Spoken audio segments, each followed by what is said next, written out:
This video is a review of optics and light for AP Physics 2. I'd like to start by talking a little bit about the nature of light. We know that light is composed of electromagnetic waves, and that those electromagnetic waves are transverse waves. And we know they're transverse because the light is composed of oscillating electric and magnetic fields. And I'm attempting to show a picture of that in the top right corner. You can see that the electric fields and magnetic fields are oscillating in directions that are perpendicular to one another. And the directions of those oscillations are also perpendicular to the direction of travel of the light. And so all three of those things must be mutually perpendicular. Also, we know that because light is a transverse wave, that it can be polarized. And so if I have a polarizing filter or a grating that only allows light oscillating in a particular direction to pass through, then it can be polarized. And if I take two polarizing filters that have a common optical axis and I rotate one of them, or not a common optical axis, but a common transmission axis, and I rotate one of them 90 degrees, then light oscillating in either direction will be prevented from going through, and those two polarizing filters will together block all of the light. We know that mechanical waves, so not light, but other mechanical waves, things like sound traveling in air, or a wave traveling along a string, or a slinky, or a spring, that these things require a medium in order to travel. And so for sound, the air is the medium. Without the air, there can't be any sound. And for the string, or the slinky, or the spring, more clearly, you have to have those things present in order to carry the energy of the wave from point A to point B.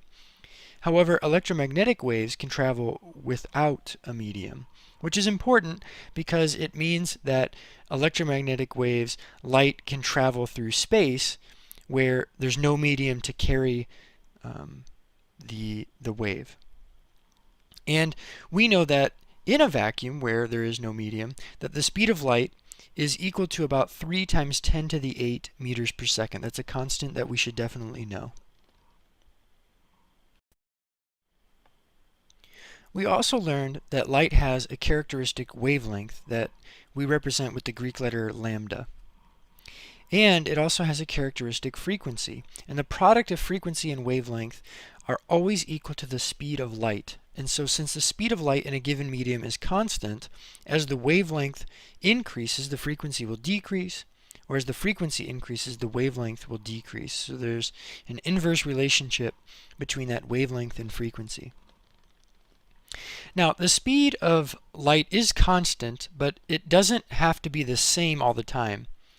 What I mean by that is, if light moves in a medium that's not a vacuum, whether it's air or glass or water, then light slows down. And you might remember us talking about optically slow and optically fast materials. And so when light moves into a medium that is more dense, it is more optically slow and the light slows down. And we're going to talk a little bit more about that later, but for now, please also remember that there are different regions of the electromagnetic spectrum that are identifiable, right? We talked about radio waves, microwaves, infrared waves, visible light, ultraviolet rays, X-rays, and gamma rays. And in principle, maybe we should remember the exact order of these just for convenience.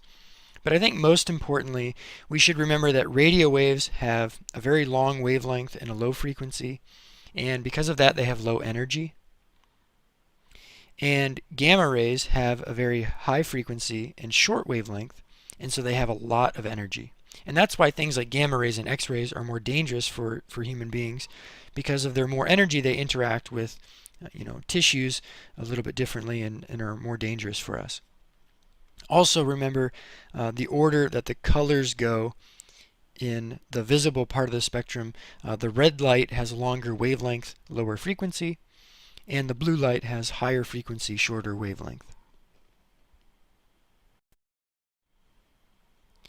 We also learned that light can be modeled with an equation that involves a sine or a cosine term. And that's because light is wave-like, and it's its electric field is oscillating as a function of time, for example, and so the wave could be graphed to look like a sine or a cosine function. Now my equations here say cosine, but in my graph I suppose I started it at 0, and so maybe they should say sine. But regardless, I can write an equation for the electric field as a function of time, where A is the amplitude of the oscillations, omega is the angular frequency, which is related to the period and the frequency with the equation given below. Or I could substitute in 2 pi f instead of writing angular frequency and get the same exact equation from the manipulations down below. But bottom line, this equation tells me that as time moves on, the cosine function changes, and I get different values of the electric field. If I look at a graph, other than the amplitude of the oscillations, I can also get the period very easily. Right? The period would be the amount of time between two successive peaks, or two similar points on the wave. Which means that if I know the period, then I can find the frequency, and I can pretty easily substitute in all the values into the equation.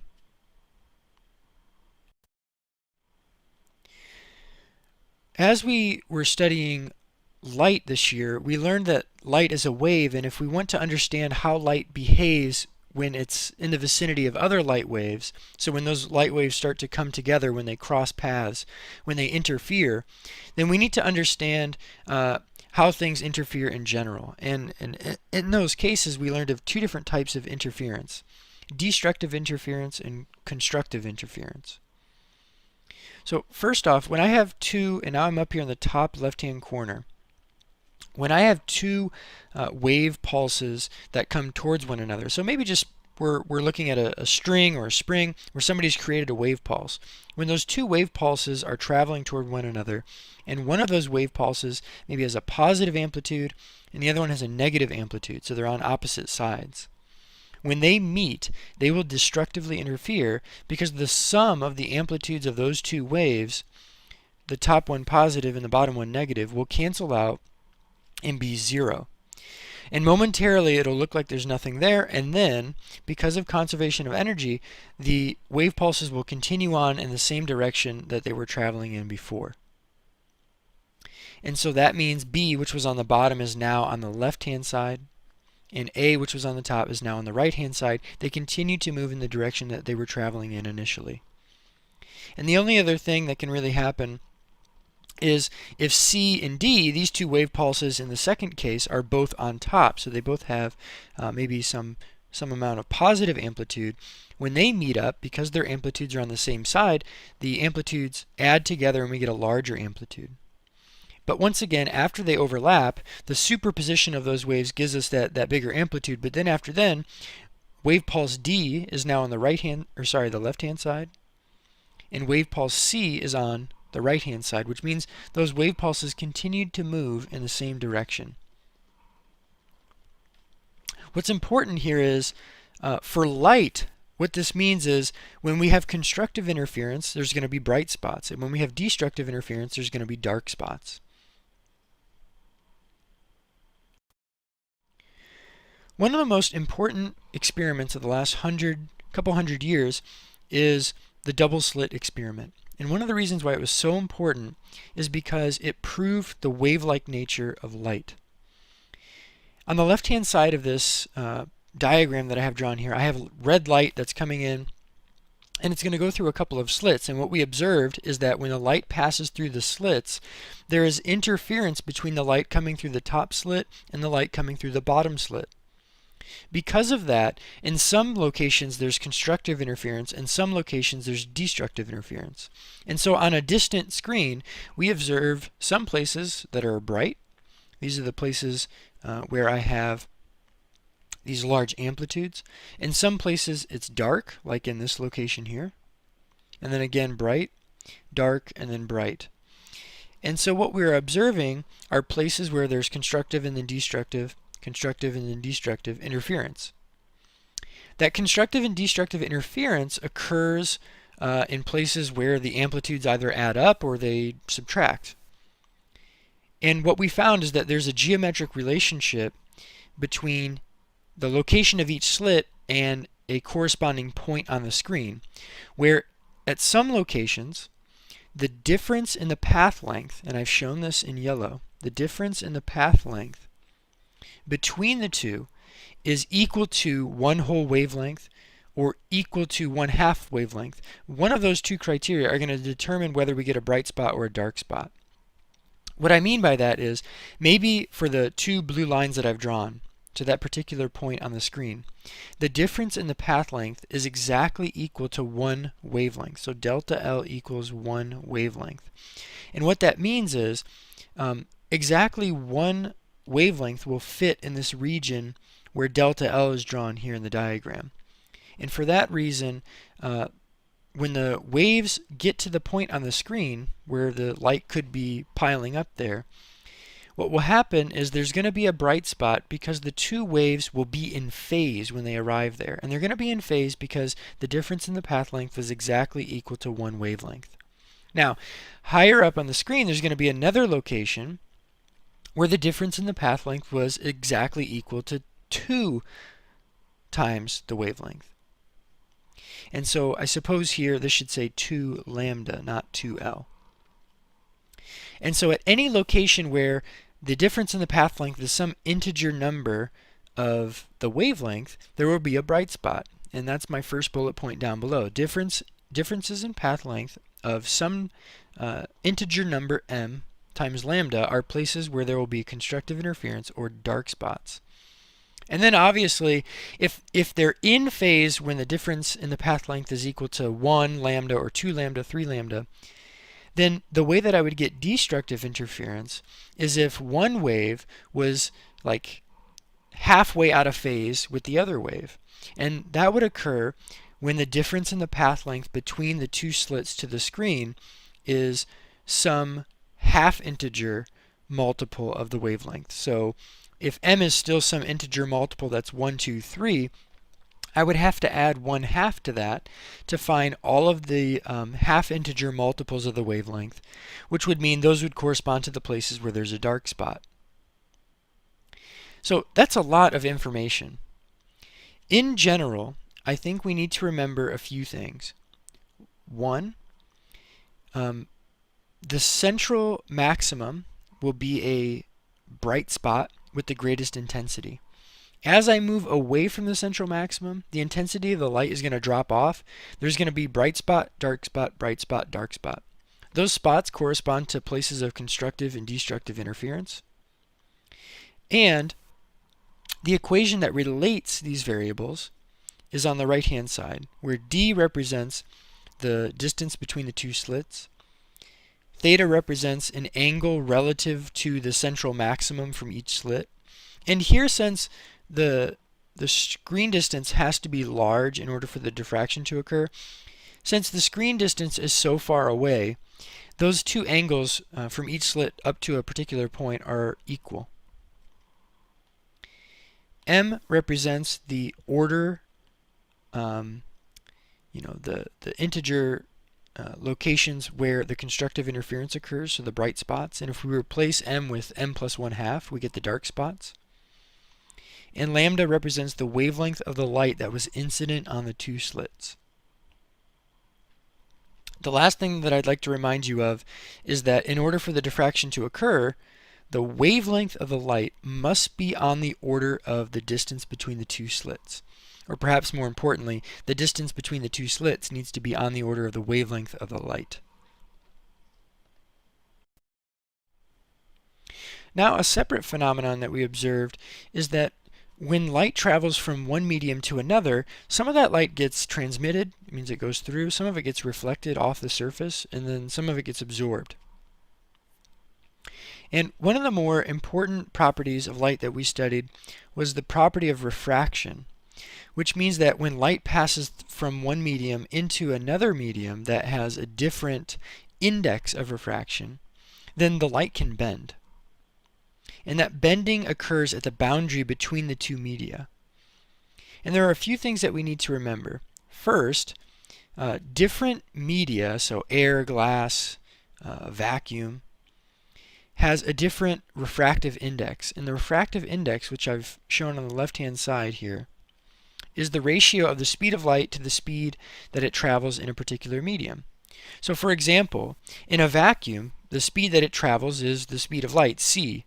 And so c divided by c gives me 1. So for a vacuum, n is equal to 1. But in something like air or glass, the light will not travel as fast, which means that v is a little bit smaller than c, and so the refractive index will be greater than 1. And so for anything that's not a vacuum, the index of refraction is greater than 1. And in general, there's kind of like two cases to this. If I'm moving from an optically fast material to an optically slower material, which means that n1 is less than n2, then the light will get bent closer to the normal. So please remember that the dotted line that I have drawn in these pictures represents the normal, which is perpendicular to the boundary between the two surfaces. And theta 1 and theta 2 are always measured with respect to the normal. And so when I say that theta 1 is greater than theta 2, I'm saying that the light is getting bent toward that normal line. And then the other case is when the light passes from an optically slow to an optically fast medium, then the light will get bent away from the normal, which means that theta 1 will be greater than theta 2. Theta 2 will be greater than theta 1. And all of this information, luckily, is contained in Snell's law, which says that n1 sine theta 1 equals n2 sine theta 2. It's really important, however, that we remember that when it goes from a fast material into a slower material, it gets bent toward the normal, and when it goes from a slow material into a fast material, it gets bent away from the normal. Another phenomenon that we talked about when we were learning about refraction was the idea of light being internally reflected due to it being beyond the critical angle. So in my diagram down below, I have a boundary that's there between some glass and some air. And what we learned is that if I am having light move from an optically slower material to an optically faster material, right? The light moves faster in air than what it does in glass. Then n1 is greater than n2. And when n1 is greater than n2, and I put the light incident at theta critical, the critical angle, then what will happen is the light will go down to the boundary and it will be reflected, or rather than that, skim along the surface. And that's what I'm saying at the bottom there. At theta critical, if I have light coming in at an angle, that's the critical angle, the light will get bent and go along the boundary between the two surfaces. And if I make theta any bigger, right, so theta critical represents this angle that I'm drawing in green. If I make theta any bigger, so for example, this ray that I've drawn here that's in yellow, if I make theta any bigger, then all of the light will be totally internally reflected in the glass, and none will go into the air. And so we need to think about why this happens and how that fits in with Snell's law. So what we do is we write Snell's law, n1 sine theta 1 equals n2 sine theta 2. And we solve that for theta 2. The angle that the light should be making with respect to the normal in the air in this case. So the angle that should be occurring down here. And what we find is that if n1 is greater than n2, then this fraction, n1 over n2, is going to be greater than 1. Which means that sine theta 1, if we start to make theta 1 large, then eventually sine of theta 1 is going to be a pretty large number. And when I multiply that by a number that's greater than 1, then there's the potential for the right-hand side of that equation to be greater than 1. And sine of theta cannot be greater than 1 because sine of theta has a maximum value of 1. So let's reiterate that. I have that down in blue. Since n1 is greater than n2, when theta 1 becomes large, sine of theta 2 would need to be greater than 1, which is not possible. And so, therefore, we should be able to solve this equation for theta 2, where theta critical is the value of theta 1 for which theta 2 is equal to 90 degrees. So what theta critical represents is some value of theta 1 that when I plug in that value, theta 2 needs to be 90 degrees. In principle, I think if you were asked to find the critical angle, just let theta 2 equals 90 degrees and solve for theta 1. And that angle is going to be the angle at which the light would skim along the surface. And if you make the angle any bigger, it's going to be internally reflected. If it's any smaller than that, we still get refraction in the same way that we had before. Now I'd like to change topics a little bit and talk more about mirrors and lenses. So first we're going to talk about flat mirrors. When light hits a smooth reflecting surface like a flat mirror, it reflects at the same angle relative to the normal. So here we call these incident, and reflected angles. And for a flat, smooth surface, all of the light is going to get reflected at the same angle that it had when it was incident on the surface.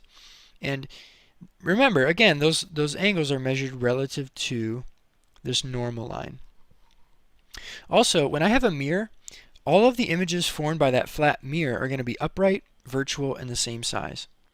And maybe you remember that means our ray diagrams are pretty simple. So if I place an object like an arrow on the left-hand side of a mirror, when I draw a ray diagram to figure out what that image looks like, I would typically select a point, I would draw one ray that goes directly toward the mirror, and then I would draw one ray that goes at some arbitrary angle toward the mirror. I would then identify what the perpendicular line looks like, the normal line. I would then draw a reflected ray that goes away from the mirror at the same angle that it was incident on the mirror.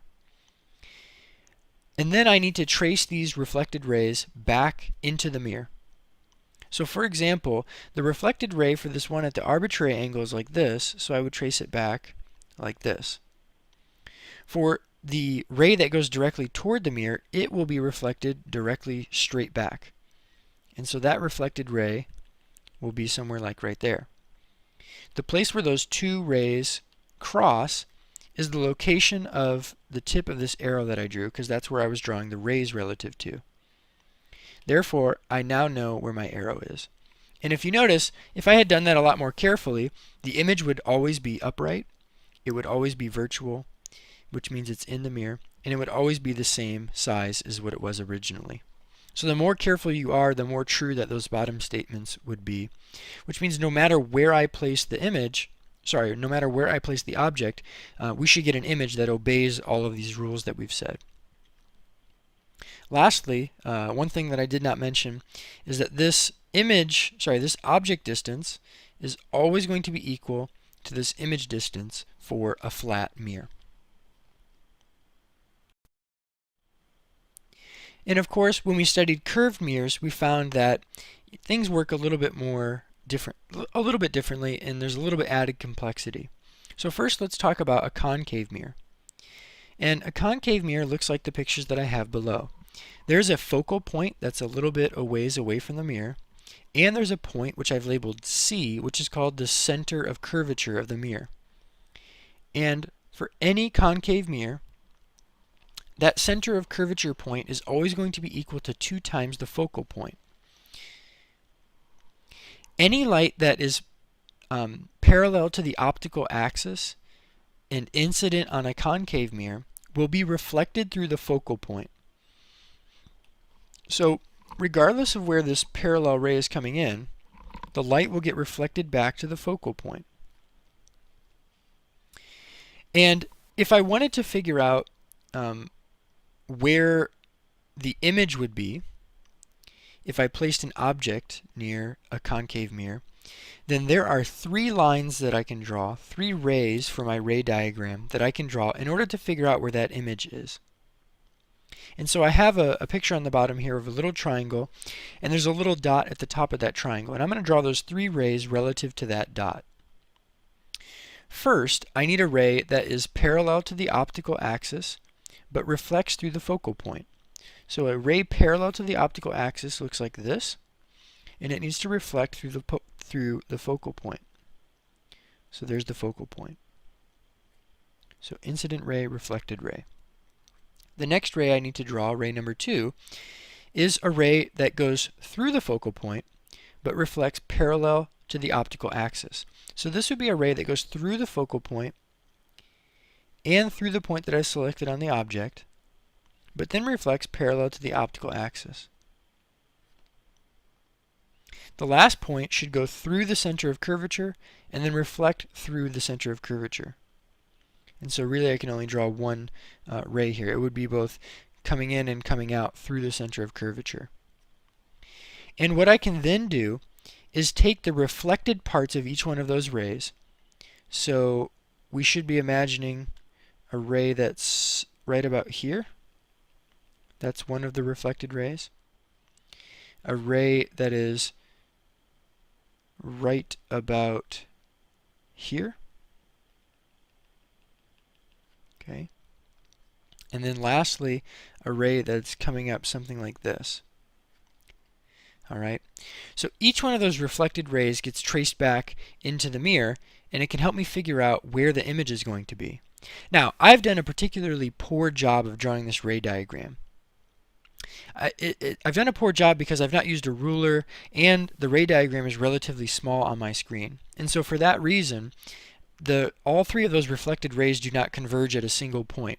But you can see pretty clearly that a couple of those rays I drew decent enough that the point on the triangle can be drawn on the right hand side.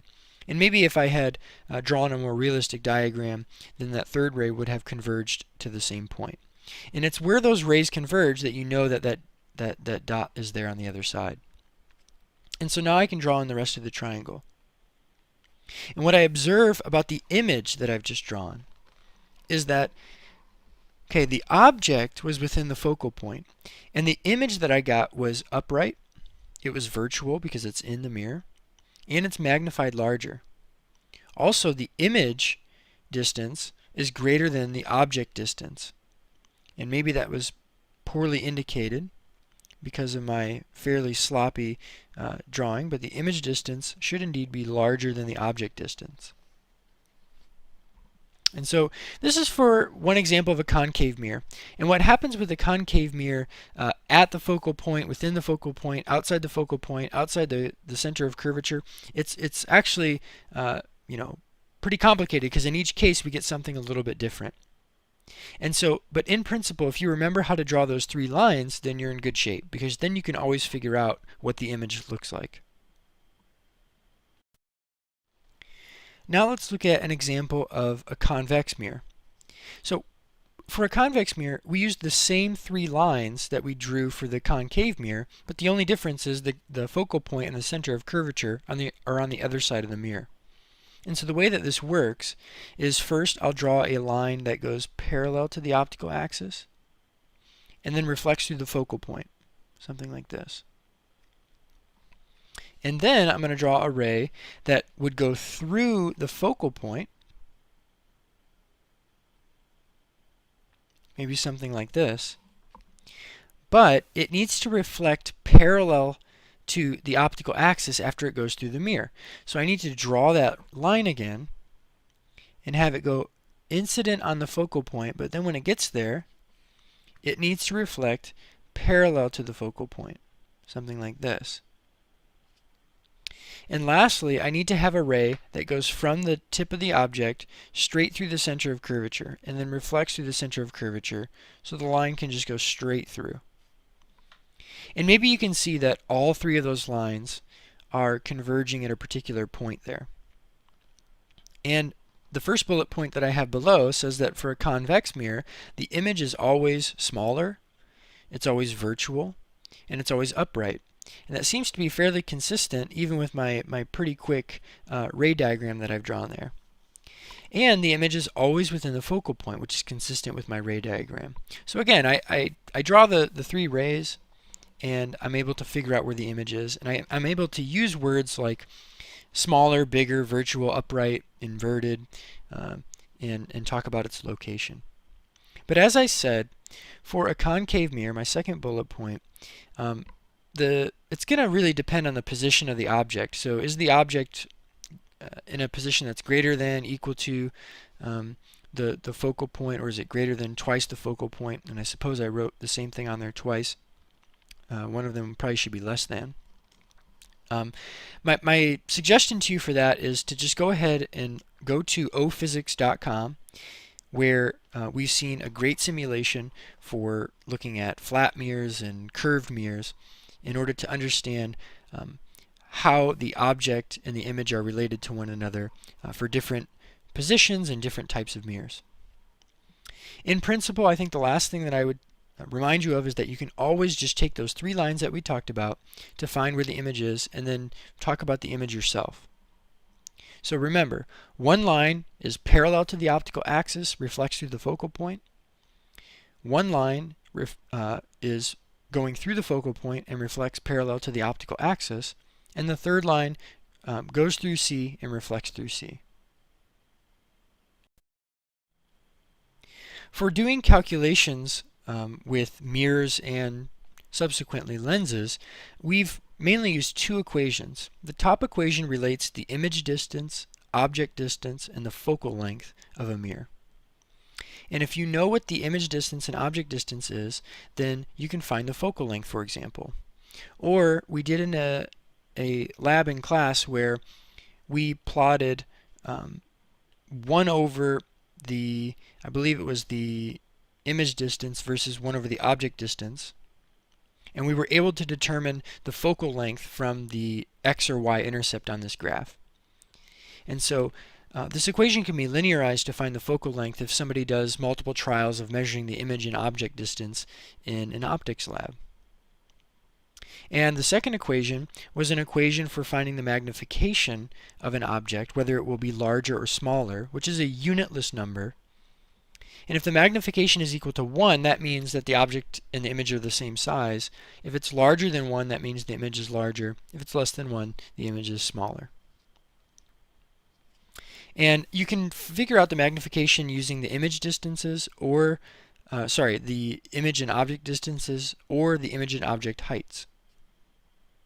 And lastly, for these equations, it doesn't really matter what units you use as long as the units you use are the same for each term in the equation. So if you want to find the focal length in centimeters, just measure SI and SO in centimeters. The last thing that I'd like to do is talk about the two types of lenses. There are converging lenses and diverging lenses.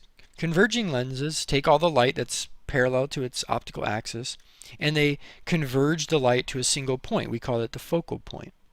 And a diverging lens, which looks like the lens down below, takes all light that is parallel to the optical axis and diverges it, spreads it out on the other side of the lens.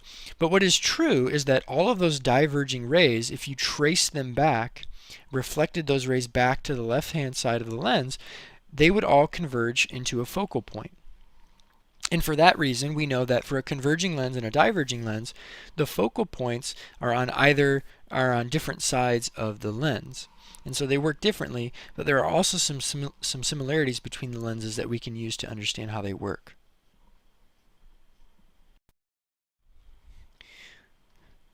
In talking about lenses, there are just a lot of different things that could be mentioned. And so here I'm going to have about, I think, 5 or 6 slides, which are going to take us through different cases of the object and image positions. And there's a lot of things that I'm not going to mention, but these are things that you could read on the screen about the different instances.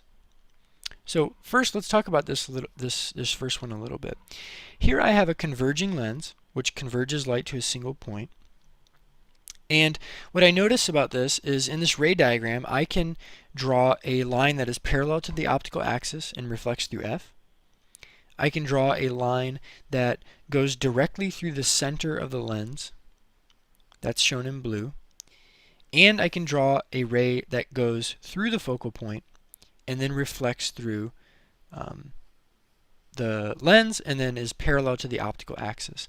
And those three rays converge at a single point, and that is the location of the similar point on the object for the image. And what we see here is my object was outside twice the focal length of the lens, and my image was inverted, it was smaller, and it was had a magnification less than 1 because it's smaller, and it's real. And the reason why the image is real is because the rays go through the image. If the rays that produce the image were reflected rays, then the image would be virtual. Think back to a plane mirror. In order to form the image produced by a plane mirror, you have to take the rays and reflect them back into the mirror. We call that a virtual image. Here the image is real because I'm taking the physical rays and forming them into the image.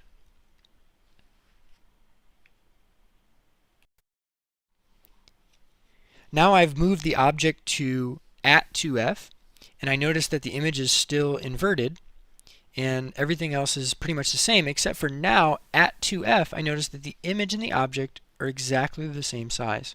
And so maybe this is something worth remembering. At twice the focal length of a converging lens, the image and object will be the same size.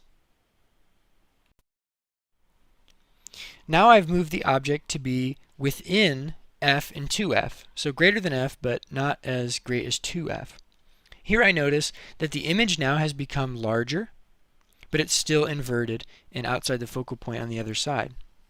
The image is still real because the rays are going through the image and it's behind the lens.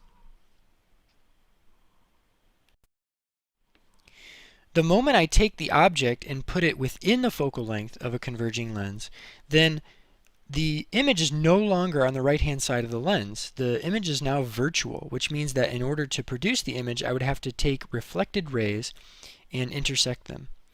Notice how the ray diagram looks a lot more complicated, but I'm still drawing the same rays. So notice the green line. It's parallel to the optical axis, and then it reflects through the focal point. And that reflected ray gets traced back to the image.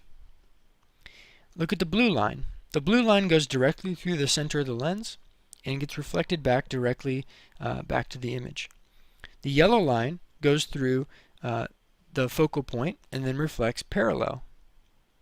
And all three of those rays converge at the tip of the image, and I notice that the image is upright now. It's larger than the object, which means the magnification is greater than 1, and it's virtual because the image is produced by reflected rays. The very last ray diagram that we need to look at is the ray diagram for a diverging lens. And for a diverging lens, there's really only one type of ray diagram. For a converging lens, we saw that there's different things going on at different locations, but for a diverging lens, it's pretty easy. So first, I draw a ray that's parallel to the optical axis. It reflects and goes through the focal point. That's the green line. I draw a ray that is incident on the focal point, but then reflects parallel to the optical axis. That's the yellow line. And then the blue line goes through the center of the lens and then comes right back the same direction. And all of those rays converge at the image. And what I notice is that the image is always going to be upright. It's always going to be smaller than the object, which means the magnification is less than 1. And it's always going to be virtual because the rays don't go through the image. It's reflected rays that get traced back to the image. And so for a diverging lens, the ray diagram always looks something like this. Although as you move the object around a little bit, the image will get smaller or bigger, but it will always be smaller than the object and appear in the same way as what I've shown here. I think my biggest piece of advice would, again, maybe to just go to ophysics.com and check out their simulation, because the simulations under the light category show you for all different types of lenses and mirrors.